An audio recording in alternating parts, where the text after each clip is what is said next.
नमस्कार, मेरा नाम आलोक है। आप लाइव स्ट्रीज देख रहे हैं। मुख्यमंत्री सम्राट चौधरी की अध्यक्षता में आज कैबिनेट की मीटिंग हुई और उस कैबिनेट की मीटिंग में कुल 13 एजेंडों पर मुहर लगे हैं।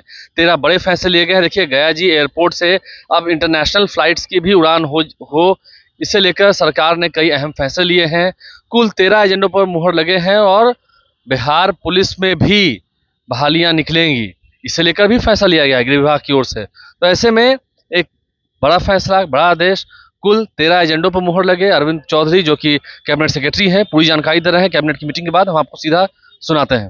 Mrs Patel warehousing private limited अरावन बेन नालंदा को निवेश प्रोत्साहन के लिए वित्तीय प्रोत्साहन की क्लियरेंस की स्वीकृति दी गई।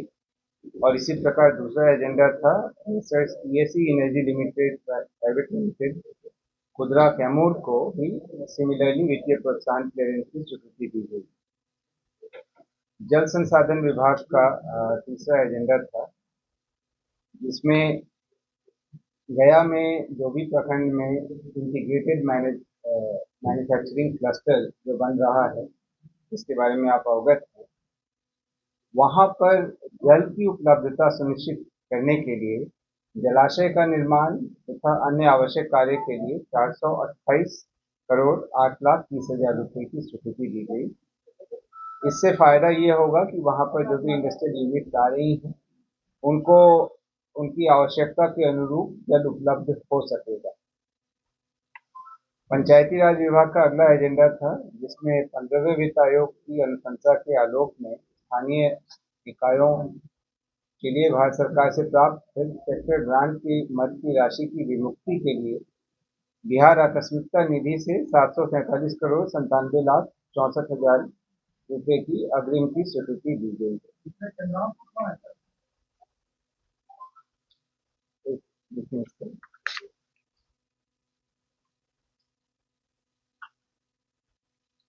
पूरी की पूरी राशि 15वें वित्त आयोग की अनुशंसा पर प्राप्त होती है, तो ये ग्रांट के तौर पर उपलब्ध है। वित्त विभाग का अगला एजेंडा था, जिसमें षष्ठम राज्य वित्त आयोग की अनुशंसा अवधि को वित्तीय वर्ष 26-27 के लिए विस्तारित किया गया। विज्ञान प्रौद्योगिकी और तकनीकी शिक्षा विभाग का अगला एजेंडा था, जिसमें Bihar council on science and technology Patna तथा इसके अधीनस्थ कार्यालयों के लिए पूर्व से स्वीकृत 94 पदों में से 87 पदों को प्रत्याशित किया गया और नए 53 पद सृजित किए गए। इस प्रकार से कुल अब 60 पद वहाँ हो गए और इसकी आज स्वीकृति दी गई।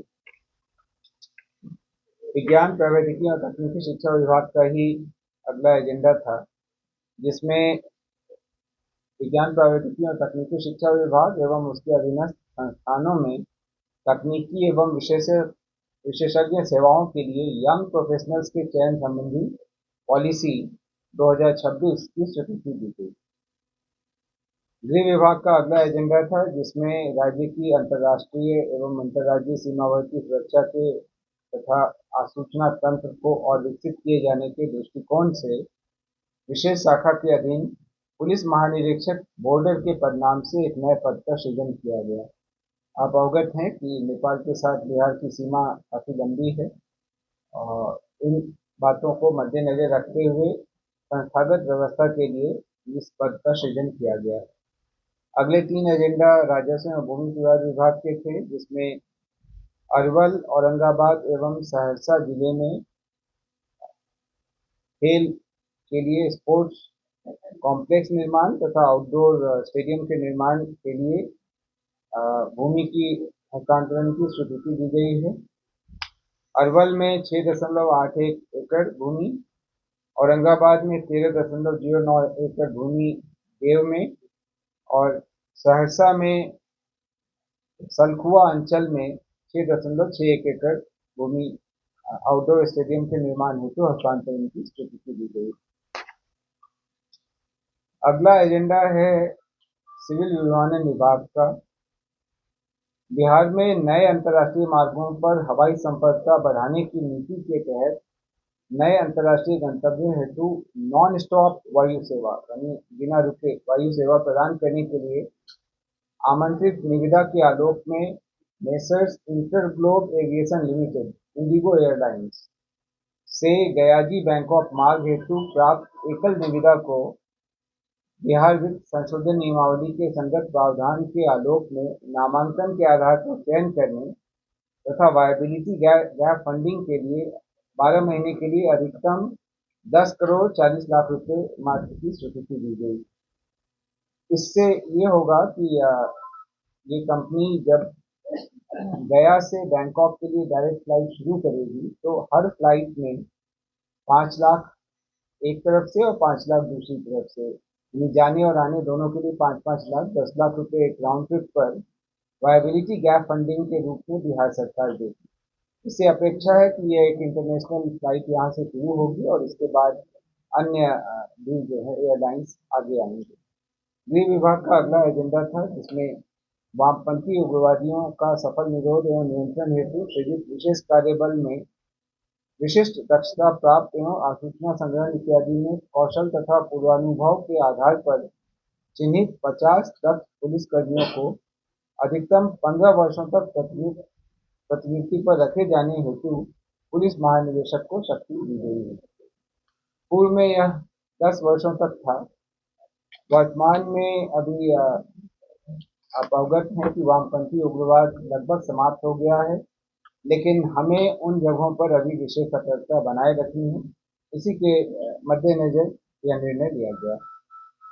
अच्छा, ये 12 number messrs InterGlobe aviation limited Indigo airlines से गयाजी बैंकॉक मार्ग हेतु प्राप्त एकल निविदा को बिहार वित्त संशोधन नियमावली के संगत प्रावधान के आलोक में नामांकन के आधार पर चयन करने तथा वायबिलिटी गैप फंडिंग के लिए 12 महीने के लिए अधिकतम 10 करोड़ 40 लाख रुपए मात्र की स्वीकृति दी गई। इससे ये होगा कि ये कंपनी जब गया से बैंकॉक के लिए डायरेक्ट फ्लाइट शुरू करेगी तो हर फ्लाइट में 5 लाख एक तरफ से और 5 लाख दूसरी तरफ से, यानी जाने और आने दोनों के लिए 5-5 लाख 10 लाख रुपए एक राउंड ट्रिप पर वायबिलिटी गैप फंडिंग के रूप में बिहार सरकार देगी। तो इस पूरे वीडियो को हमने आपको दिखाया है कैबिनेट की मीटिंग में कुल 13 एजेंडों पर जो मुहर लगे हैं, कौन कौन से वो बड़े फैसले थे, क्या क्या तय किया गया है, कैसे जो बांध में पानी जमा होता है उसकी क्षमता को बढ़ाया जाए, इसके लिए भी जल संसाधन विभाग की ओर से अलग से एक रिपोर्ट तैयार की गई और उसके बाद फिर नई योजना बनाकर उस पर कैबिनेट से स्वीकृति प्रदान की गई। आपने वो पूरी बातें सुनी हैं जिन एजेंडों पर जो 13 बड़े फैसले लिए गए हैं, क्या क्या वो बड़े फैसले हैं। हमारे चैनल को सब्सक्राइब कर लें, साथ साथ फेसबुक पेज भी लाइक करें। धन्यवाद।